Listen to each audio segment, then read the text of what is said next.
নিশ্চয়ই ক্ষতি। নিশ্চয়ই জ্যোতিপ্রিয়দা এখানে একটা বড় ভূমিকা আমাদের পালন করতেন এবং আমরা এখনও মনে করি যে একটা পলিটিক্যাল ভেন্ডেটার শিকার হয়ে তিনি আছেন। কিন্তু আমাদের জেলা আরও বড় বড় নেতারা আছেন, তারা সেই অভাব যেভাবে মমতাদি বলবেন সেভাবে গাইডেন্স নিয়ে নিশ্চয়ই শুধরে নিতে পারবেন। সেই জায়গায় দাঁড়িয়ে এই জ্যোতিপ্রিয় মল্লিকের যে গ্যাপ সেগুলো পূরণ করার জন্য আজকে কোনো বৈঠকে আলোচনা বা সেই জায়গাগুলো কীভাবে মেকআপ করবেন সেটা কোনো আলোচনা হলো?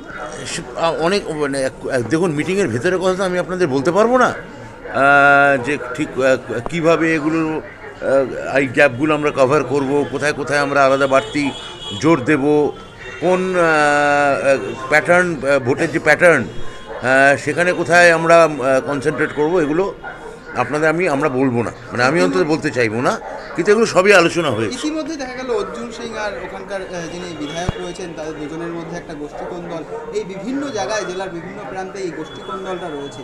এটা লোকসভা ভোটের আগে মেকআপ দেওয়ার জন্য বা সেটা যাতে পরবর্তী ক্ষেত্রে না বেড়ে যায়। দেখুন, গোষ্ঠীদ্বন্দ্ব আমার মনে হয় যে একটা পাড়ার পুজোতেও থাকে। আপনি যারা পুজোতেও দেখেন, সেটা 2 বছরের মধ্যে পাশের পাড়ার পুজো হয়ে যায়। তাই এটা আমাদের একটা চিরাচরিত বৈশিষ্ট্য বলতে পারে। গোষ্ঠীদ্বন্দ্ব বিজেপিতেও আছে, সিপিএমেও আছে, কংগ্রেসেও আছে, সব দলেই আছে। গোষ্ঠীদ্বন্দ্ব নিয়েই সবাই চলে। আমাদের দল অবস্থা বরং তুলনায় ভালো। এখানে আমরা তাও তো এককাঠ্যভাবে মিটিং করতে পারছি। আমাদের বাইরে কেউ গো ব্যাক স্লোগান দিচ্ছে না। বিপক্ষ গোষ্ঠী, সব গোষ্ঠীর সমনেতার সঙ্গে লোকেরা এখানে আছে।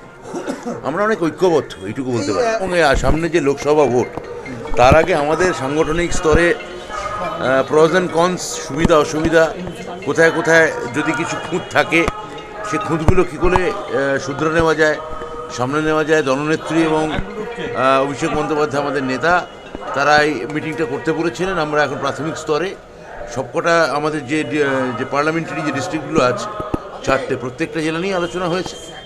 আশা করছি যে এর একটা ফলো আপ মিটিং হবে। আমরা অনেকটাই নিজেদের ঘর গুছিয়ে নিতে চাইছি।